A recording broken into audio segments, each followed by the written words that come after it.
thought their protective spirits and the sounds of hammers, saws, and drills would drive unfriendly spirits away.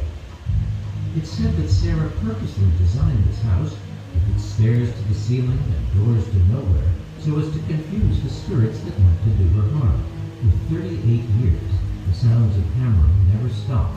Sarah and workers left room after room after room after room.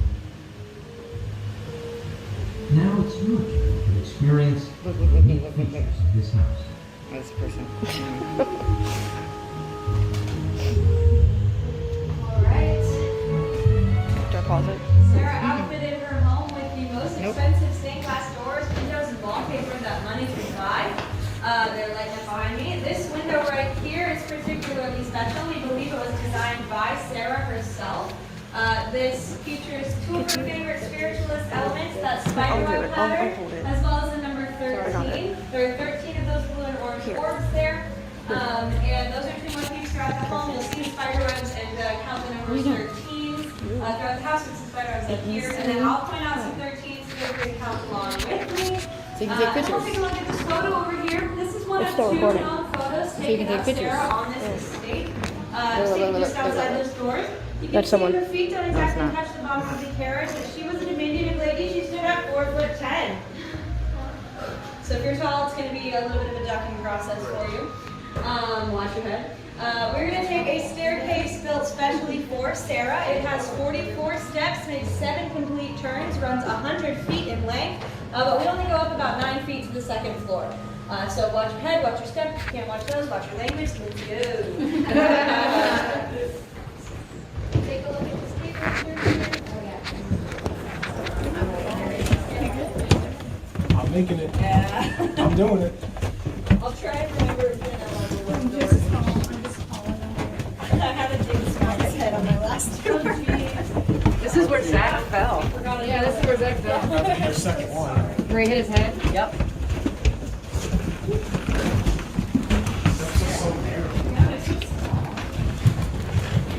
We'll get our steps in today for sure.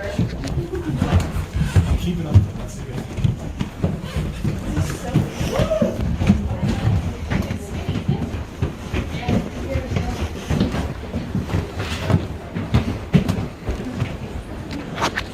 All right, we made it up here to the hayloft. Look around. These glass fronted cabinets have some original artifacts from the home.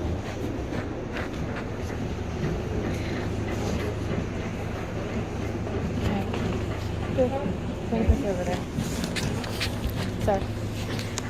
Alright, we'll wait for everyone to join us up here. Come over here.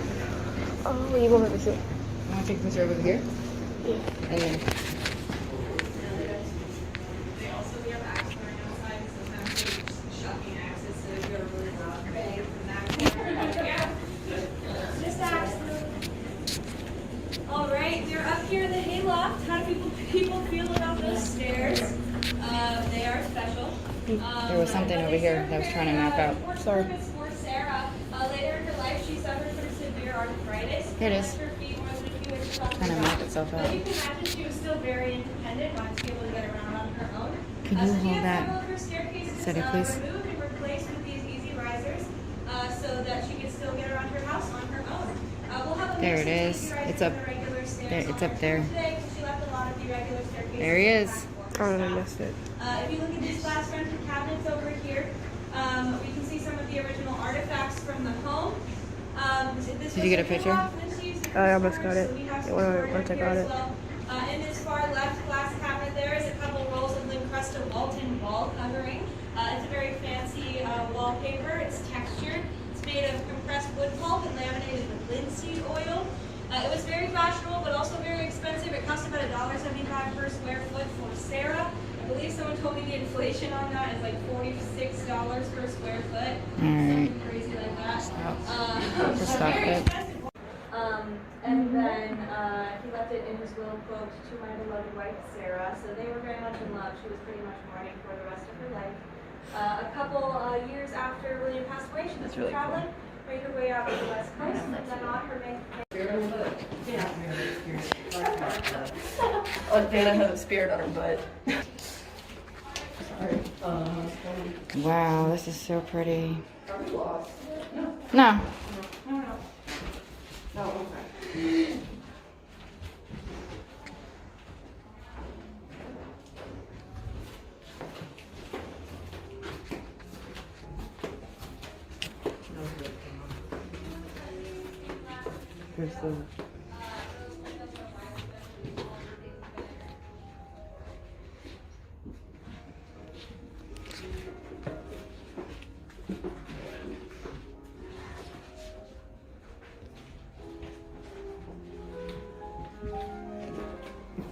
That's a Hobby Lobby chest right there.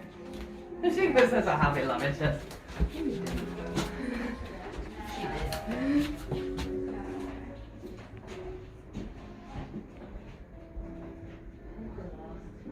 No.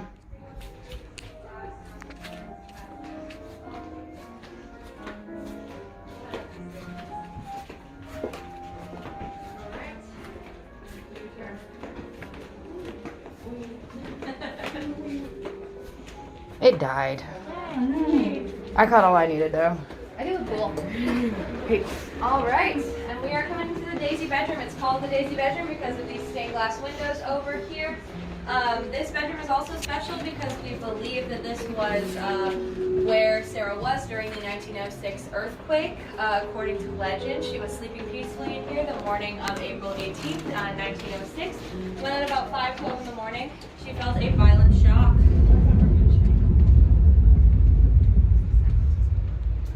And that was the foreshock of the Great San Francisco earthquake, the 1906 earthquake. Seconds later, the San Andreas fault broke loose in all its fury. You can imagine this playing out. The house is shaking, things are falling from the ceiling, these window panes shattered. She would have been terrified.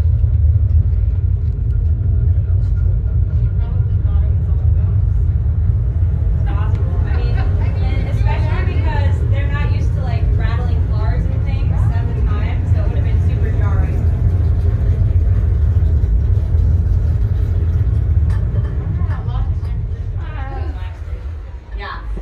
So this was a sandstone chimney that collapsed. This wall shifted, and that door was jammed shut. That door was jammed shut. Workers eventually let her out, supposedly with a crowbar. Supposedly that mark in the side of the door is where the crowbar was used. But she was trapped in here. That earthquake was a 7.9 on the Richter scale, and it was felt from Oregon to Los Angeles. So especially in the SF Bay area, but a huge shock to the West Coast. The next 6 months afterwards, she spent on her houseboat in Burlingame. These photos here show the house at its former height of 7 stories high. Before the 1906 earthquake, there was a 7-story tower up to the top, which they I need to get a picture of that. take down after the earthquake. After the 1906 I gotta go walk up to it, though. earthquake, Yeah, you she gotta- knew her home would if you never be could the same. decide you want to get She eventually made the call to have her contractors take down the top 4 floors of the house. We stand at 3 stories today with a little peek up onto the 4th floor balcony. But a lot shorter than it was originally with that 7-story tower. She also, there's 2 stories about some other decisions she made. One says that she felt the earthquake was a message from the spirits, that she'd spent too much time and money on the front section of the home, which was almost done. It was nearing completion, nearly completely furnished. The other theory is that she was just so devastated by the damage to her home, and it's her passion project, her baby, and then all the money that it would cost her to replace everything, that she just pulled it, had them take down the top 4 floors. Whatever the reason, she also had them board up the front 30 rooms of the house, and it was not opened up again until after her death in 1922. So she clearly was feeling something after the earthquake. Right here we have a photo of the damage to the sandstone chimney here. You can also see the tower up here leaning very precariously. That's the 7-story tower, so you can understand why they had to take it down. And then we're going to head up this way. We're going to take one set of normal stairs up to the 3rd floor, so watch your step.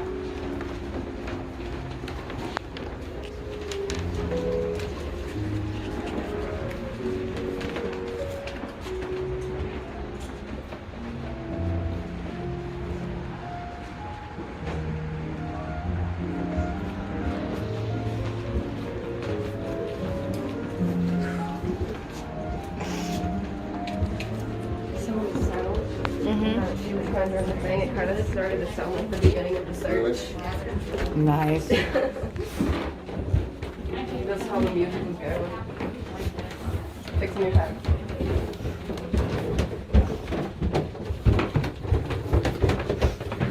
Got a nice normal size head, man. Oh, the other one's better. That's just because I'm listening. The stairs to nowhere. More. Facts. Well, that's a nice view. Hey, this one. They go nowhere. Literally, they go nowhere. Yeah. They go nowhere.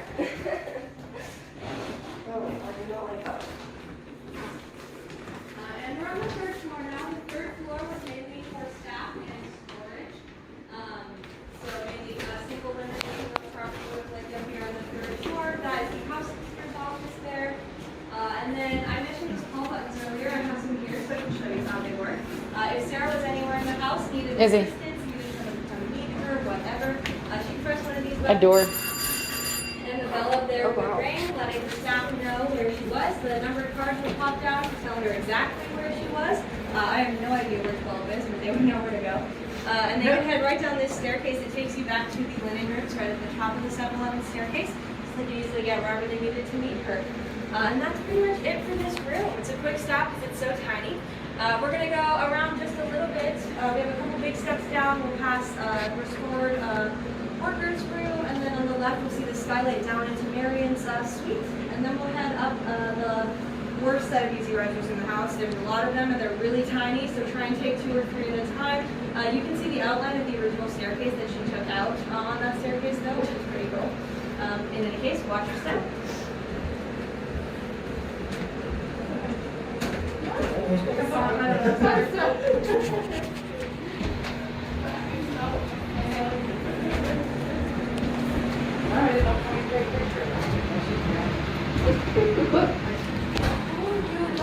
See? It blurs.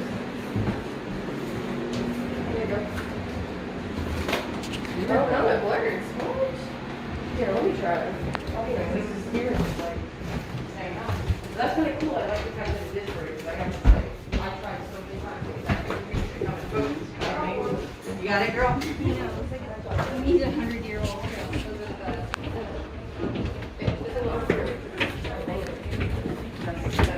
There you go. I mean, I wasn't able to see it, but oh whoa. Do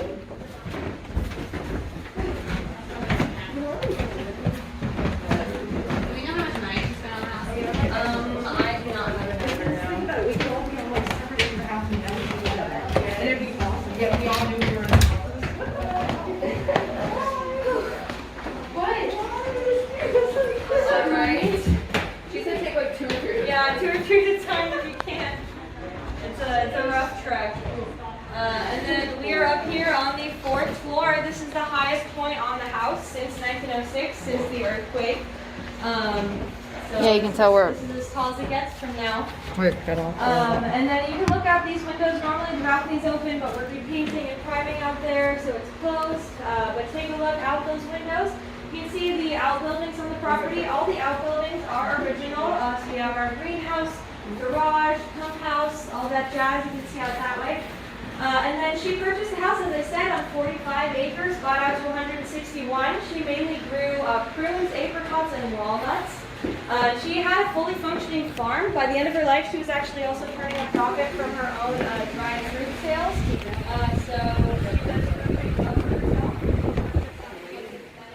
She also had an industrial refrigerator that is still out on the property today. I'd be reading my one book. And then if you look in this corner over here, you'll see a chimney. It was a normal chimney until she built a roof over it. And then all the fireplaces connected to it were rendered useless. If you look down at the bottom there, you can see the Duck. roof shaking up a little bit. We got it in the supports. Right behind you, actually. That chimney. No, duck. Thank you. Sorry. And then the bricks are shaken up. That's the Thank only you. visible damage from the 1989 Loma Prieta earthquake. That earthquake was a 6.9 on the Richter scale, and the epicenter was about 10 miles south of here in the Santa Cruz Mountains. So I feel pretty good about the structural integrity, considering that's the only damage from the second major earthquake. If you look out this side, you can see the bell tower right in the middle of your house. We actually passed by that already. They ring that bell right next to Sarah's bedroom. So that's where that is. That's the bell that was supposedly rung at 12 and 2. It was definitely rung at 5 p.m. To call the workers into their meals. And that is it for the fourth floor. It's really warm up here, so I was trying to go fast. We're going to go on a little bit of a journey back to the first floor here. We have 3 flights of stairs. Between the first and second, we're back on the third floor, so some more staff bedrooms. Then we'll hit a staircase. On that staircase, please only use the handle on your right-hand side, the one on the left. I was just being patient, doing you. Do you? Then we have one more staircase, and we're back on the first floor. So read up here. Like right over there. It's a good spot. The garden is gorgeous. You know, did you see the garden room? Yeah, that's all. I had to get a selfie in there because it was just so pretty. So can you hold it? I got it. If it's that much of a problem.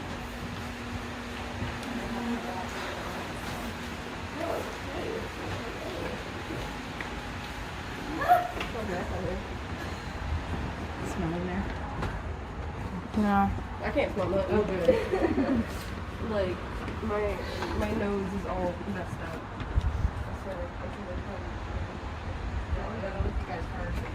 Use the handrail on the right. Mom, use the handrail on the right. Thank you.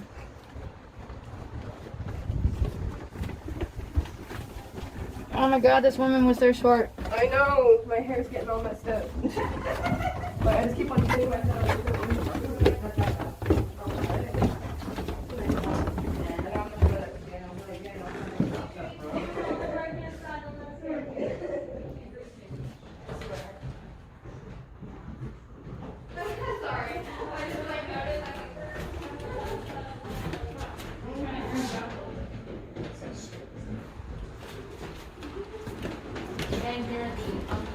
Mom, be careful. Thank you, babe. Come here, you sexy thing now. Come down.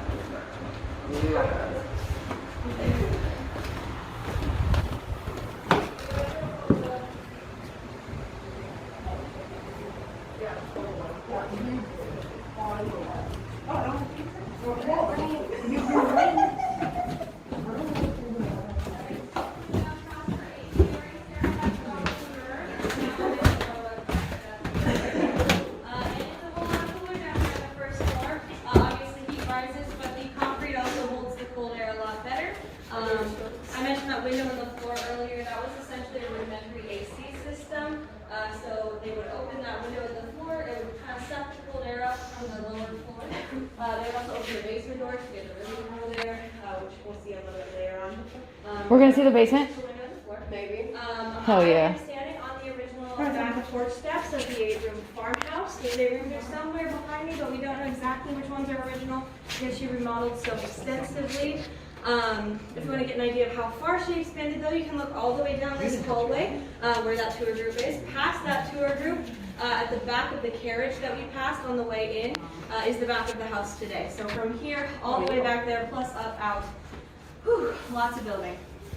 This photo right here is some of Sarah's carpenters. Sarah had a fairly large core staff of about 50 plumbers, gardeners, housekeepers, cooks. She had a mechanic that she convinced to come here from San Francisco. So basically anyone she needed, she had on staff. She was really, really good to them. Like I said, she would let single women live up on the 3rd floor. Single men had rooms out on the grounds as well. And if you had your family here, she would build you a family home so that you could live and work on her estate. We have one of those still standing today, the foreman's house, which is out on the garden tour. So you can hear the foreman chat a little bit about his family there. And then she also paid them double the daily wage, so that was pretty good too. But we believe that she treated them like family and they were very loyal to her, some so loyal that they're said to still be here today. This guy on the far right here in the dirty overalls has been spotted many times by staff and by guests alike. He's usually down in the basement pushing a wheelbarrow, or he's fixing the fireplace in the grand ballroom.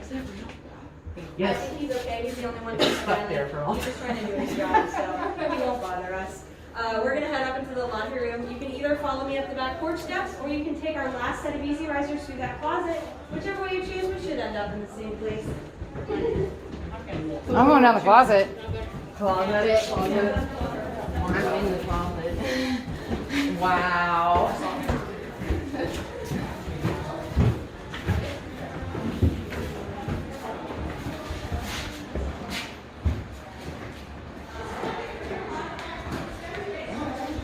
All right. We see you.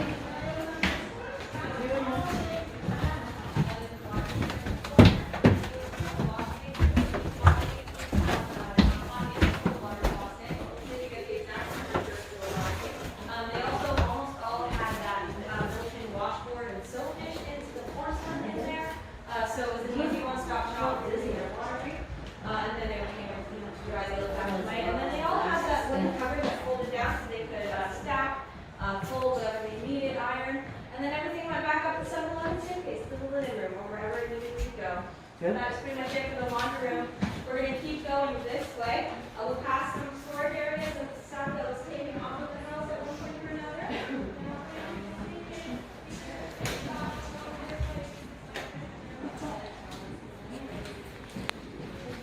My phone was there, and my phone was vibrating. That's what it felt like. Okay. I got you, Bruce. Who, me? Okay. Sorry, I was in a zone. You're good.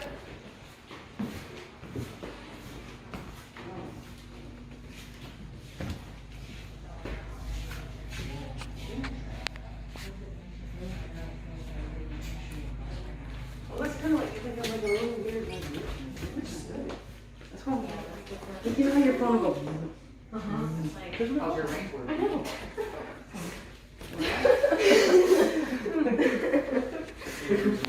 Where's Duck?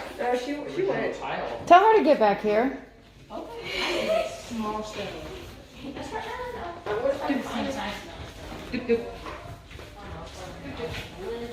What is this for back again? Huh? Keeping your food warm? Yeah, I think you can take those down and set one on it, yes. Or like a sauce. Yes. They're all hard ones. In the oven. But that's probably why they had those up there that were a little higher, because you could set like maybe a sauce or something. So Excuse me 1 second. Go ahead. Thank you. I appreciate it. And that's probably like a one or two. The pants seem nice. There, original exterior Whoa. woodworking. So that's also an original exterior window there. And through that window, you can see our twin dining rooms. These are not original. These are, well, the spaces are original. Facts. The decor is not original. These are two of our It's in the bag. renovation projects. So this closest one was finished in 2017, the further one in 2019. We'll get a better look in just a second if we go that way. But we were able to do these largely in part due to Sarah's stockpile of materials. We used a lot of her stained glass, and then her 130-year-old encrusted wall covering that you see in there. That was all from her original stockpile, so we thank her. We also thank you guys because a portion of your ticket price goes towards those very expensive, painstaking, historically accurate renovations. So thank you for helping us to restore the rooms to how they may have looked or how she may have wanted them to look. I'm going to jump to the front here in just a second. We're going to keep going this way. Try and stay on the carpet path, but on your left, look into the dining rooms. On your right, look into the parlor.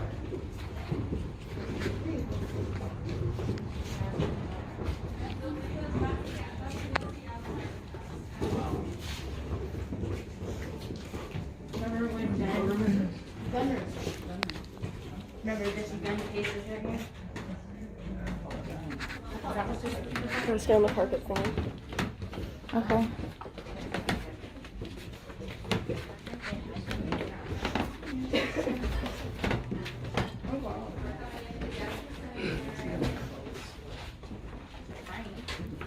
The beach.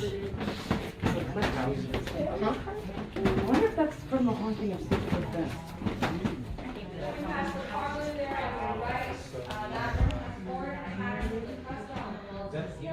And the floor in that room is an intricately done interlocking diamond with 4 different types of Sorry, baby. oak, ash, maple, and mahogany in that room.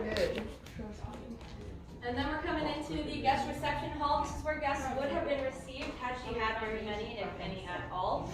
These front doors, which we'll see in a second, were installed. Sarah and her workers tested them out, and then they were not opened again in her lifetime. So until after she died. Its neighbors said that she didn't have very many guests, if any at all. They said that only staff and family were allowed in the home. I know she had ice cream socials and things like that for local children out on the gazebos, but it said that nobody except family and staff were allowed inside the house. But this is where they would have been welcomed if they were allowed.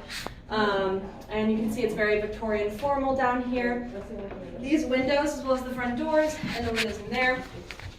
Basically any of the fancy windows in the house, the one above the grand staircase, the most expensive, the daisy windows, they're all from one collection that Sarah commissioned in the 1880s from John Mallon's Pacific American Decorative Company.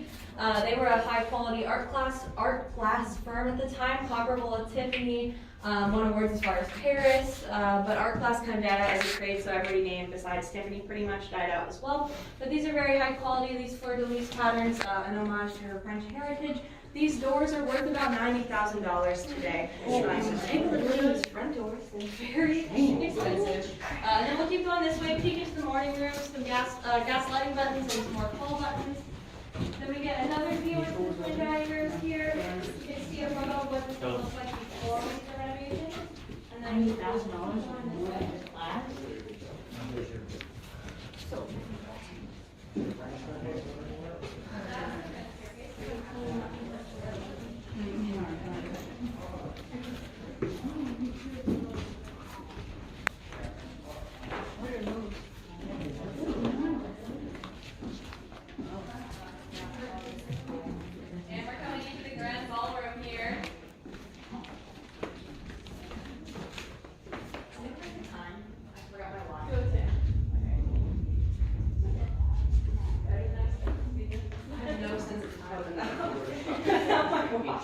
It's 202. thank you.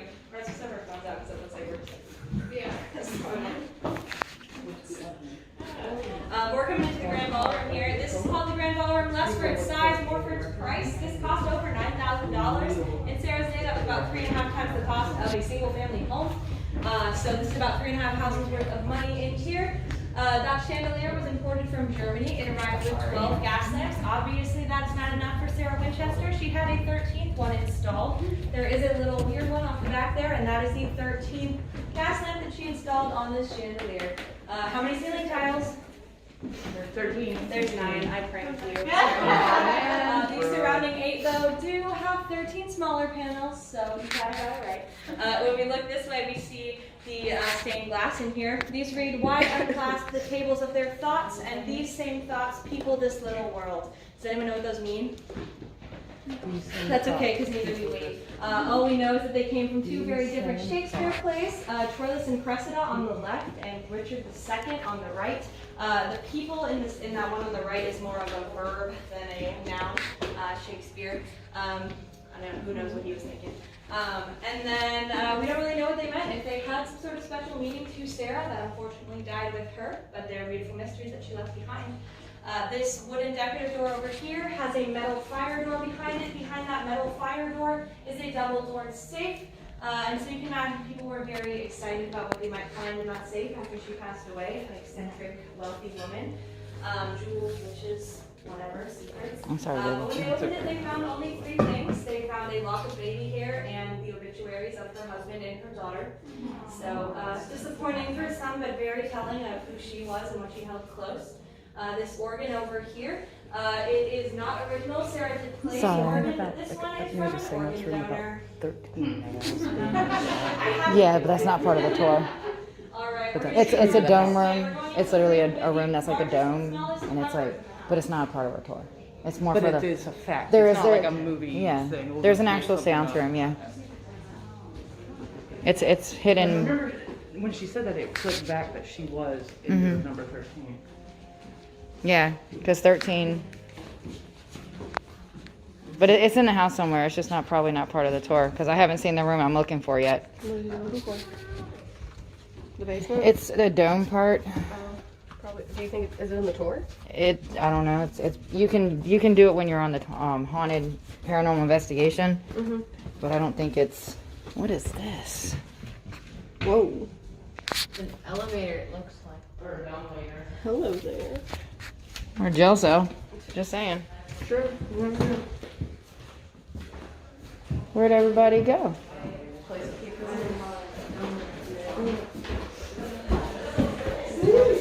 Thank you. You're welcome. I'm gonna have fun with this video.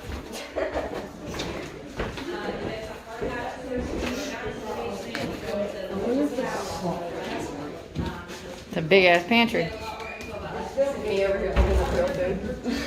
There's August has a Friday the 13th, so there'll also be a flashlight tour on August 13th. Because it's Friday the 15th. And then we're down here. We passed the cold storage room over there. That is essentially the fridge, ice box. It's a marble lined room. They would have regular ice. Behind you looks like a normal cabinet. You can go ahead and open that all the way up. That gives you about a ½ inch of storage space, so not super useful. Don't know what that's for. One of the other tour guides says it's for tortillas for Taco Tuesday. Yay! Clearly. And then this cabinet over here, you might think would be to compensate, but you can go ahead and open that one all the way up. That opens to the entire back half of the mansion. Also not a great cabinet space. We don't really know what either of these were for. This one could have been a pastor of some sort. I don't know. And then right here in the middle, this post is the third weird thing about this room. This post is installed upside down. The larger base should be at the bottom. That should line up with the ceiling. If you go on the self-guided garden tour, you'll see that almost all of the posts on the estate are installed upside down. We don't know why, but they are. And then we're going to head this way into the post-1906 kitchen. That was the kitchen used after the 1906 earthquake. There's a smaller staff kitchen to the left with an original Jewel brand stove in there, as well as the sink that you would have fallen into had you taken the second exit from the seance room.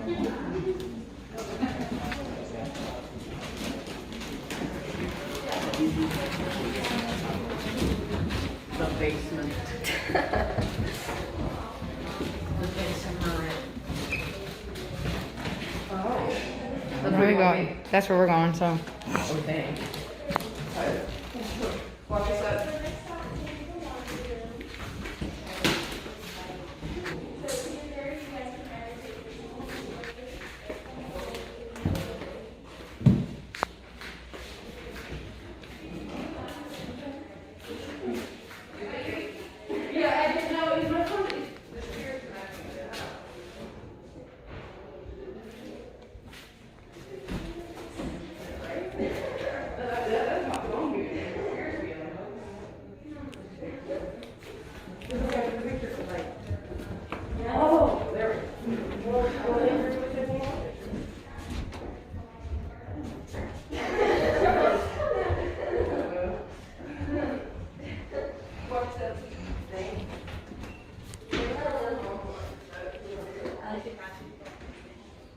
Did I miss everyone?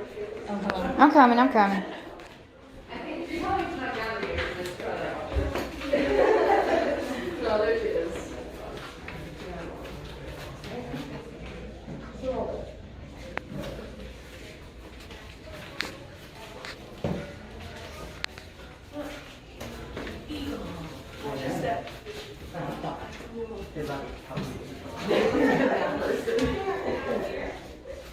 Where Sarah would have taken most of her meals after 1906. She preferred to stay on this side of the house after the earthquake.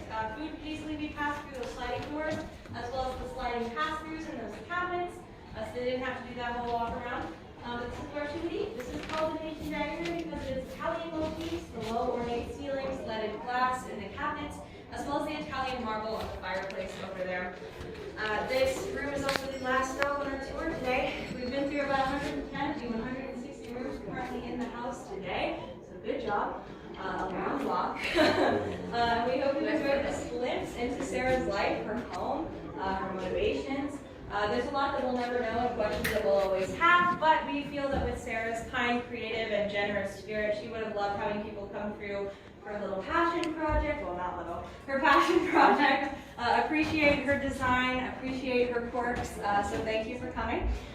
Whichever way you're going to go, it'll be through the exit door. You can head through the gift shop out to the parking lot or back through this courtyard to get to the self-guided garden tour. There's info about that in your pamphlet brochure. There's also sound bites out there. It's pretty self-explanatory to walk through. but that's super interesting. Some more original outbuildings out there, some more info. And we also have axe throwing. We have a small shooting gallery game out here if that's your jam. Anywhere you're gonna go out that double exit door, not the double doors, excuse me, I keep saying that. The door with 2 exit signs, not the double door. If you have any questions, I'll stick around for a few minutes. I'll call ahead and see if I have time to answer questions. If not, enjoy the rest of your day. I've been Elizabeth, and I hope you enjoy the Winchester Mystery House. Because it was like, you hear things that like she was fine until they stopped construction and then she died. She passed away from heart failure, and as far as I know, they stopped construction after she passed away. Oh, okay. So where's the wax museum? Huh? Where's the wax museum? That was old. They took that out a long time ago. It was originally here. There's a timeline on our website of when stuff was here. There was a wax museum originally, and then they replaced it with a rifle museum. We had the rifle museum. We just replaced the rifle museum with an escape room as another just thing to do on the property. We have a few of the original rifles in the product museum and the gift shop. I think it's better that they got rid of the rifle museum because that's the whole thing that she was literally escaping. But we have a lot of people come through and be like, where are the guns? And I'm like, I mean, they're cool. I would love to look at them. But they're also the reason that she moved out here and built a giant house out of guilt. So, yeah, that's cool. On August 13th, I actually have a ghost hunt sleepover at the Octagon Mansion in Oh, October. yeah. 'Cause I'm from Virginia. Okay, cool. I'm from Virginia too. I We've been moved. friends forever, and she Cool. moved to Vegas, so we're doing all this ghosty stuff. I saw your share. That was cool. And then, so what'd you think about the SLS? It was cool. I was like, what is it? And then I got what you guys are doing. My mom used to watch Ghost Hunters and stuff. And so I was like, okay, I know what's happening. And that was cool in the North Conservatory especially. That was fun. Yeah, and that's the thing. Like, I asked them. I tried to call and asked if I could use it, and they sent me to marketing, and I'm like, that's not what I was going for. Yeah, they're weird about like recording and stuff, just because they let like official like Discovery Channel stuff, and like if you let them know ahead of time, but they don't want people to like put like false information out about what they. But that was cool. That was definitely a new experience for me. So thanks. Yeah, thank you. Yeah, of course. Enjoy the rest of your day. Hope you got some good stuff. Yes, ma'am. Thank you. All right.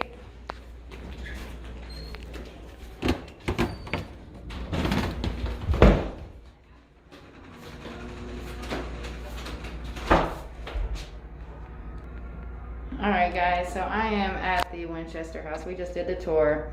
I hope you enjoyed the little bit of that information and the little bit of a tour that I got to film. So again, enjoy, and I hope you liked all my videos that I have posted of my adventure from Wednesday or last week all the way up until now. There's more.